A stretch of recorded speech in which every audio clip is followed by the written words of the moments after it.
Hello,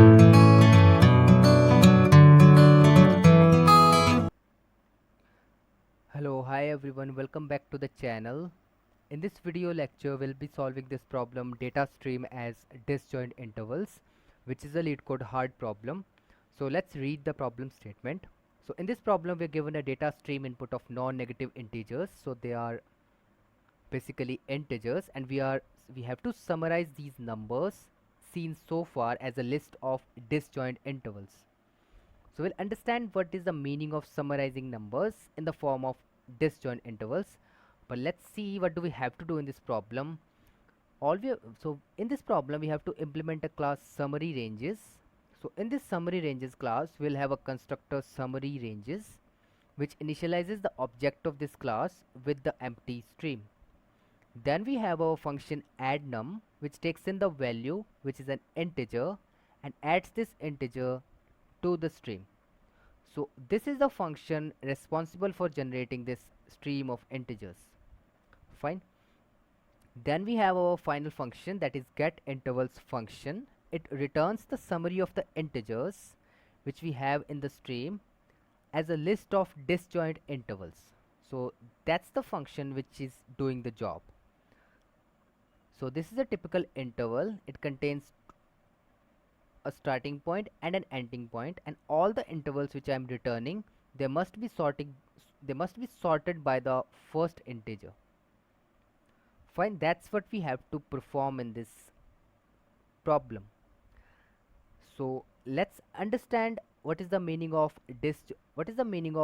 summarizing the numbers in the form of disjoint intervals using an example.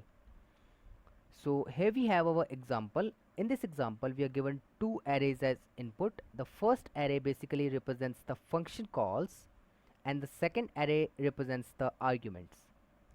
And in the output we have to return the return type of these functions.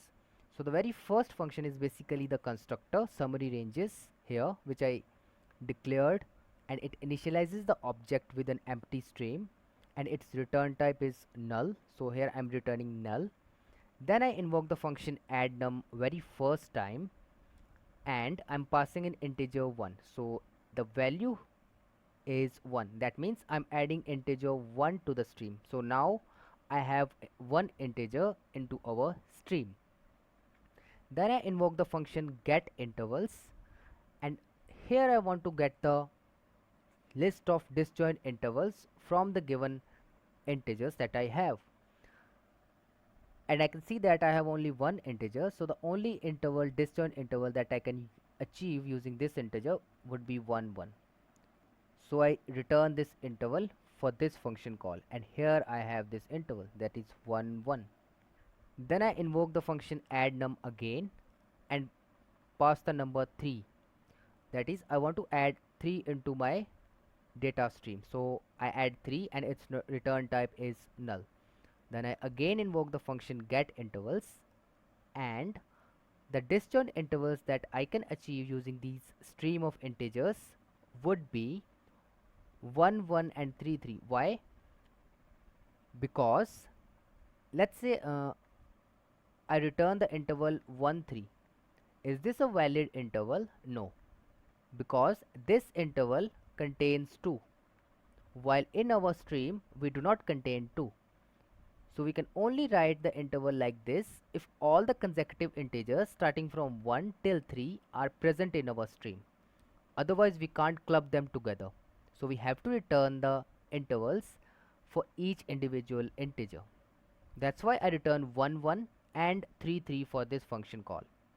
Fine. Then I again invoke the function addNum and I add 7 to my stream, so the stream becomes 1 3 7. Then I again invoke getIntervals function, and again I do not have any consecutive integers, so I have to push 3 disjoint intervals for 3 integers in the stream. So I push 1 1, 3 3 and 7 7. Then I have my addNum function again invoked, and the value that is pushed is 2. So now I push 2 in the stream, and I again call the getIntervals function. So what would be the intervals now?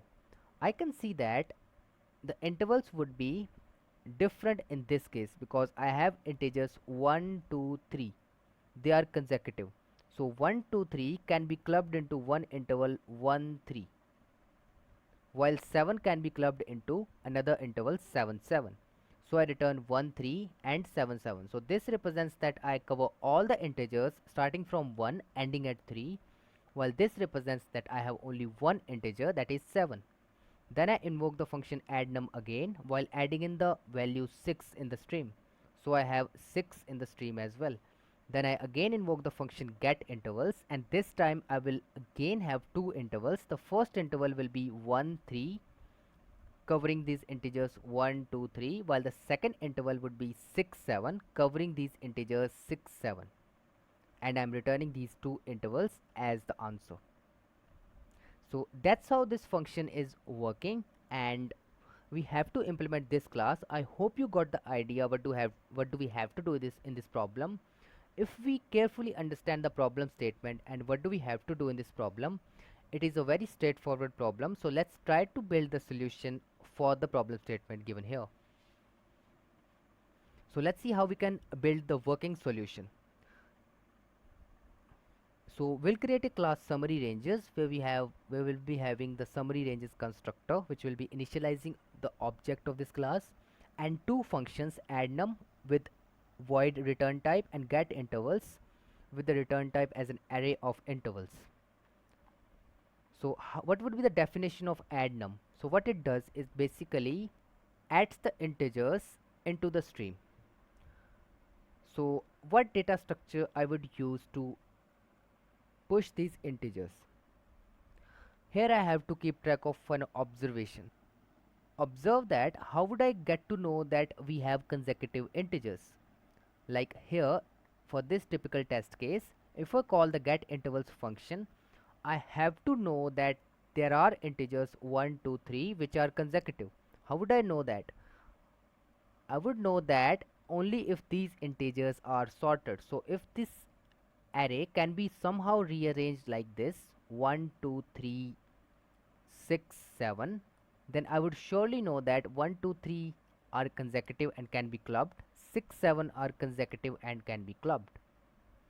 That means this leads us to the idea that the data structure that we must use to store this stream of integers must keep these integers into sorted order. So which data structure can I use to do so? And that would be set.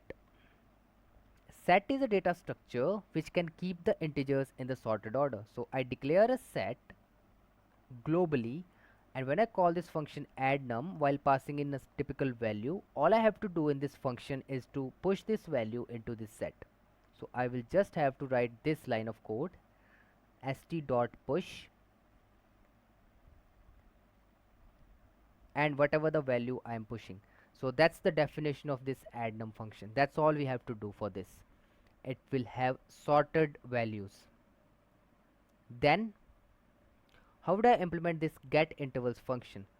That is, I have certain set of values. So let's see. So I have certain set of values sorted in increasing order. Let's say 1, 2, 3. Then I have 6, and I want to return the intervals for this set of values. How would I do that? So when we think of an interval, we have two endpoints for an interval. One is L and another is R.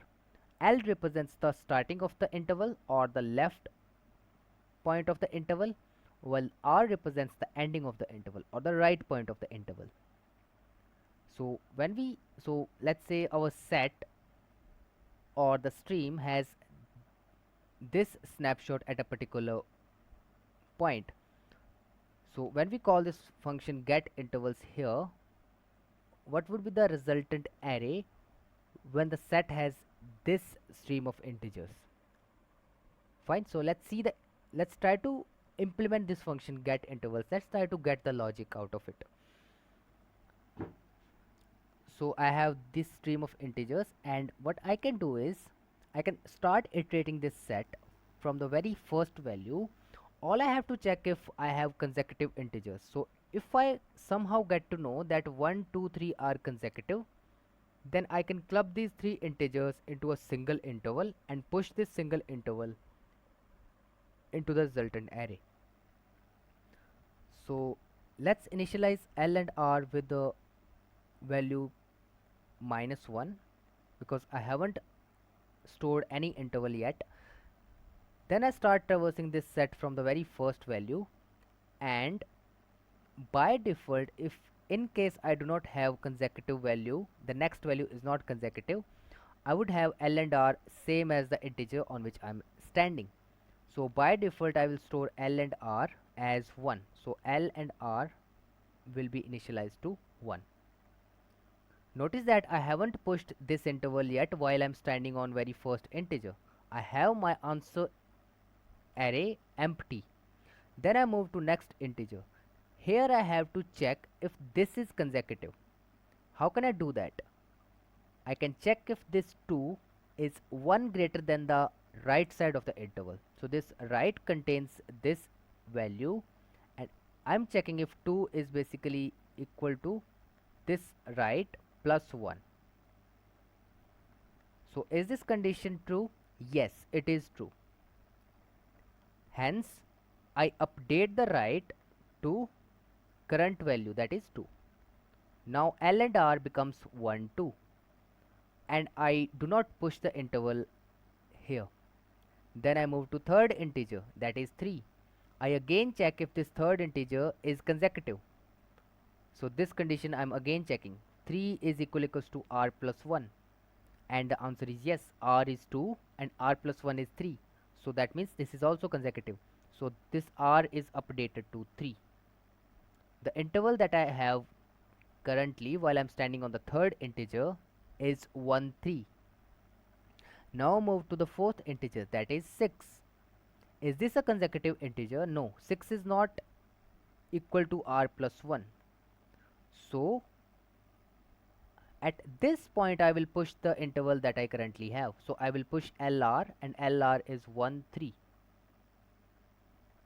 And after I push my LR, I will reinitialize these endpoints to the current integer.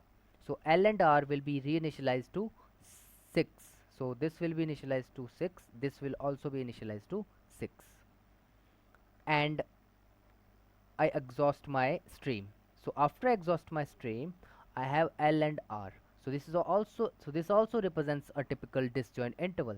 So finally I push this interval as well. So 6, 6 represents another interval. Fine, and I return this as my answer. So that's what I have to do in this problem statement. I hope you got this. So what if, let's say, I have only one. I have just one. So this is my set, and now I call my getIntervals function. How would I prepare my interval set? So I will start my, so again I will initialize these two pointers with -1. Then I will start these pointers. Then I will start traversing this set from the very first value, and when I'm traversing this set, so I'm standing on the first value, L and R will be initialized to that value. So L and R will be initialized to 1, 1. I'm not pushing these values, I'm just reinitializing these endpoints. Now there is no next number. I exhaust my set,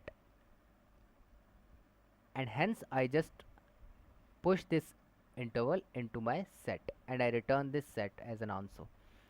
Let's say I have 1, 3. How would I solve for this? Again, I will initialize L and R with -1. Then I will start iterating from the first integer, that is 1, and these will be reinitialized to 1, 1 while not pushing them, just reinitializing the endpoints. Then move to the next integer. Notice that I will have to make the decision on the very next integer whether I need to push the previous interval or not. If the next integer is consecutive, then I just update the R. Otherwise, I push the previous interval and reinitialize the endpoint to the current interval, that is, start new interval from this point. So here I'm checking that 3 is not consecutive. So I push the previous interval 1, 1 and start a new interval from here. So I start the interval from 3. Let's say the next integer is 4. Now I come at the third integer, it is 4. I see that 4 is consecutive, 4 is 1 greater than the previous number. So I update the right boundary. I club these two integers into a single interval. So r is just updated to 4. That's how I proceed in this problem. I have to compare the current integer with the endpoint of the previous interval. Fine. If it is consecutive, then I update the right side.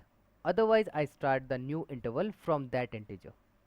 Fine. So let's say the next integer is 6. So when I come to 6, I see that 6 is not consecutive. So I push this interval which I currently have, that is 3 4. So 1 1 3 4, and again start a new interval from this integer onwards. So L and R will be initialized to 6. So L will be initialized to 6 and R will be initialized to 6. In this way I proceed in this problem.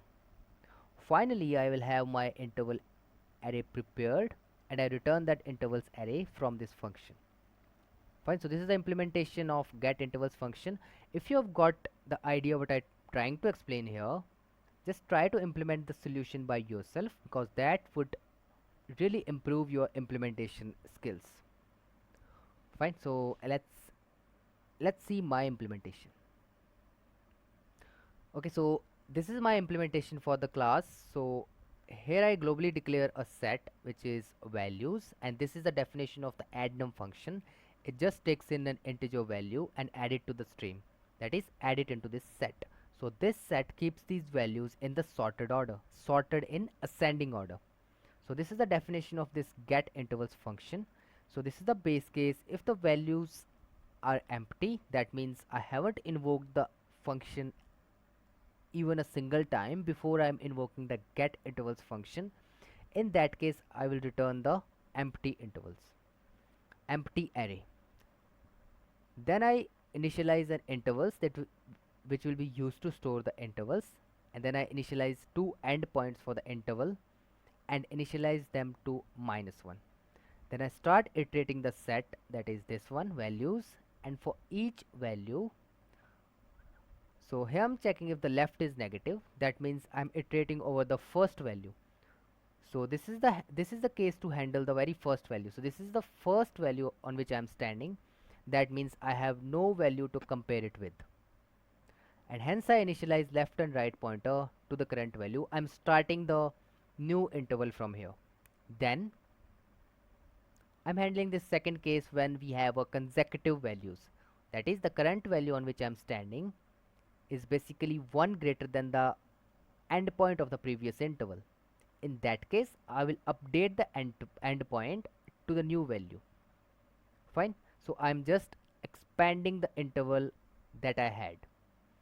Otherwise, if both of these cases are not satisfied, then I have to start a new interval. That means the current value on which I am standing is not the consecutive number, and hence I have to start a new interval from that number onwards. So I push the previous interval into the answer and I reinitialize these pointers to the current value. Fine. After I end this loop, I will have left and right boundaries as the final interval, and I push that final interval into the answer array or the intervals array, and I will have my intervals array prepared. So this array will contain the disjoint intervals which are generated from the stream of integers, and I return this intervals array right from here. So that's how I proceed in this type of problem. So I hope you got the idea what I'm doing here. Fine. So a few learnings from this implementation.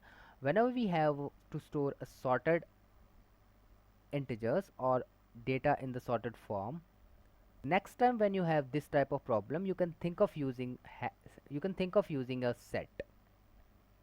Fine. And whenever we have a problem which involves intervals, you can think of using two endpoints L and R, or two pointers to represent the endpoints of the intervals.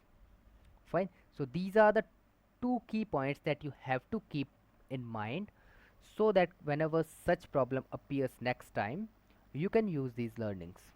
Fine. So I hope you got the implementation which I explained here. Let's analyze the time and space complexity. So as we know that the addnum function, so what is the complexity of this addnum function? It just inserts the value into the set. So what is the time complexity for the insertion into the set? It is logarithmic, that is log of n, where n is the size of the current set in which I am inserting. Fine. While the time complexity for the get intervals function would be linear, because I'm just iterating over the set that I have prepared, and in the set I may have n values, and therefore I have linear time complexity, because this push function that I am pushing the intervals, this is just an array or vector in which I am pushing elements. So this is a constant time operation. Fine. So the overall time complexity becomes linear, and the space complexity would be linear, obviously, because I'm using a set to store the stream of integers, and there can be n integers in the worst case. Fine. So I hope you got the time and space complexity analysis. Let's move to the implementation. Okay, so this is the summary ranges class. We have three things in this class. The first is the constructor. So first I create the constructor summary ranges, then I have add value function.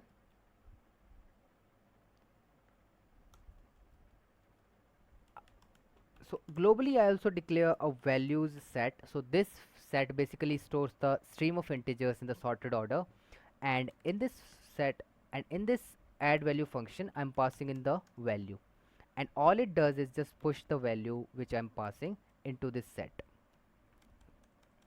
So I'm inserting this value into this set.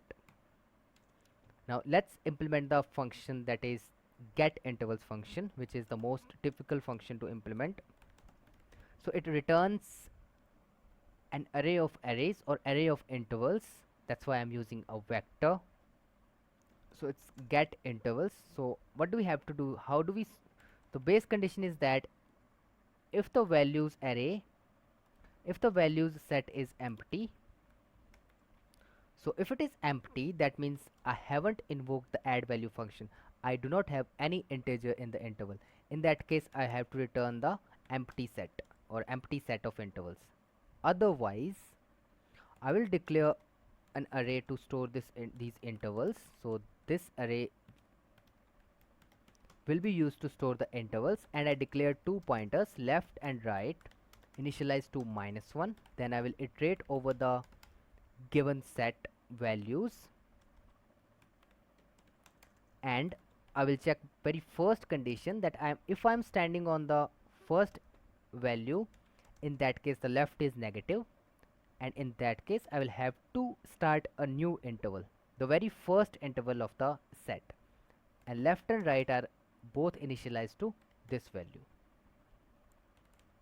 Then I have another condition, that is if the current value, that is 8, if this value is basically equals to right plus 1, that is we have a consecutive integer, in that case I just have to update the right to the current interval.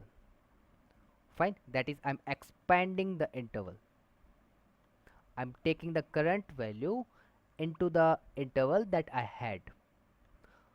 Otherwise, I have final condition, that is I have to start a new interval from this current value. For that, I will push the previous interval into the intervals array, left, right, and I will reinitialize the left and right to this current value. That is, I'm starting a new interval right from here. After I end this iteration, I will have my one interval which is not being pushed during that iteration, so I have to push this last interval, and finally I will have my intervals array prepared, so I will return that intervals here at the end of this function. So this is how I implement this summary ranges class, a pretty simple problem. And this is the implementation in C++. Let's see the implementation in other languages. Okay, so this is the implementation in Java, and this is the implementation in Python language. So that's all for this video. If you like the video, then hit the like button and subscribe to my YouTube channel and give your feedback in the comments below. For more such videos, stay tuned with me and I will see you in my next video. Till then, take care. Bye bye.